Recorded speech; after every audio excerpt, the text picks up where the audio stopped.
How's it going, everyone? Welcome back to the channel. My name's Josh Elbow. And in the video today, I want to talk about leverage. So leverage to me is, let's call it using creativity to think of better or more expansive ways to use the resources at your disposal.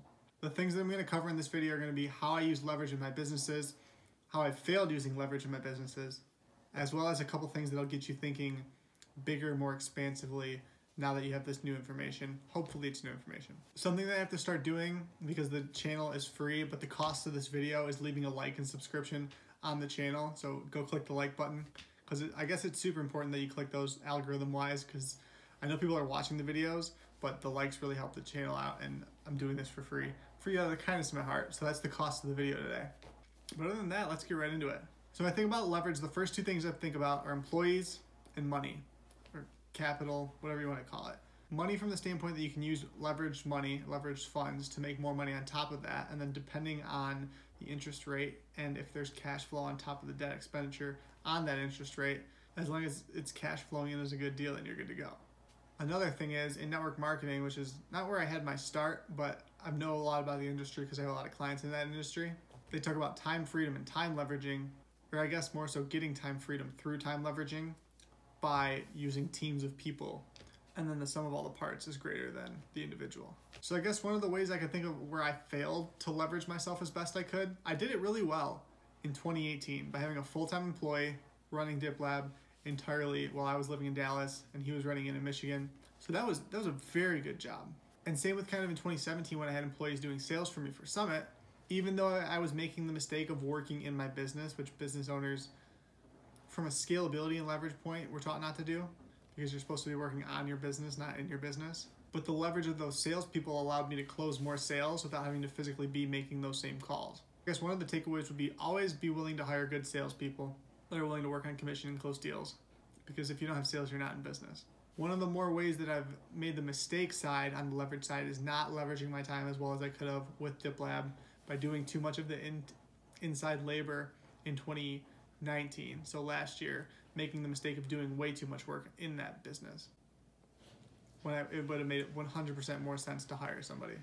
Very rookie, but things happen where I had a 3-year employee leave. But in business, things happen that you can't always control. So it's more so about doing whatever you can to the best of your ability to leverage those aspects. So employees are 100%, I believe, the 8th wonder of the world. Like, gotta love good employees. On the money side, this can be a margin account, whether it's stock or Forex or whatever, option trading. This could be using credit to run ads for a business that you don't have sales in the business yet, but you're gonna run a line of credit that will generate ads, which will generate leads so that you can get sales. It could be a line of credit that's gonna give you the ability to get employees, and then we get leveraged money and we get the leverage of employees, and then we're really scaling really quickly. Let's say you don't have the funds to pay somebody to work for you full time. Find a way to leverage that with a credit line, with some type of credit business loan. Hypothetically, like, do your own due diligence and take only take the risk that you're willing to take. You're responsible for the risks you take.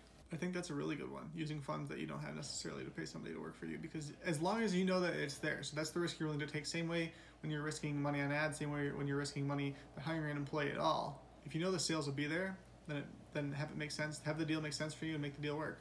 But my favorite part about leverage is, let's say we look at the most basic return I can think of. Let's call it 10% on the stock market annually, which obviously after inflation and everything is not 10%, but that's what they say. So let's call it 10% for easy math. So let's say I have $10,000 and you have $10,000. And you take your $10,000 and you invest it in the stock market and you get your 10% return. At the end of the year, you make $1,000. It's like $83.33 at the end, per month. And you're giddy about it, you're making money without having to work for it, right? Because we love passive income, and we love when money makes money for us. But I take my $10,000, I leverage it, I go buy a piece of real estate that's worth $100,000 at the same 10% interest rate. Let's say the interest rate on anything is 10% across the board. So now I have $100,000 to use. I still get a 10% return on except now I get a 10% return on the $100,000. So instead of making $1,000 profit and getting $83 a month, I'm making $10,000 profit and making $833 a month. At the same time, the borrowed money on that mortgage or whatever I'm paying is, let's call it 3%. I have to pay money on that. So let's call that 3% on the 100K, $3 grand. So I take my 10% return on the 100,000. I use that to pay off the $3,000 on the 3% interest rate on that, and I'm still left with $7,000. So your money doubles at 10%, $1,000 over 10,000 every 7.2 years. Because I used leverage, instead of getting a 10% return on $10,000, I got a 70% return on $10,000. So now my money doubles every year and some change. At the same time, there's way more risk with the leverage side, because if you make bad bets, that's how you lose really big. We don't want to be pulling the bankruptcy card. So know your risks when it comes to those investments and such. And those are for you to determine as you learn, as you grow, as you pick up all these new skill sets. But when you're able to acquire that skill set, you can get a way, way better return using the leverage. So there's my take on leverage. Hope the video was helpful. Hope the video put some money in your pocket. Hopefully it puts more money in your pocket than what you would be using anyway. What was I guess leave a comment below what was your favorite takeaway from it. If you didn't like and subscribe yet, definitely make sure to go do that. If you can think of somebody that you would think would get value from this video and put more money in their pocket, we're all about helping each other out. My request would be share this video with someone who you think can help make more money for them.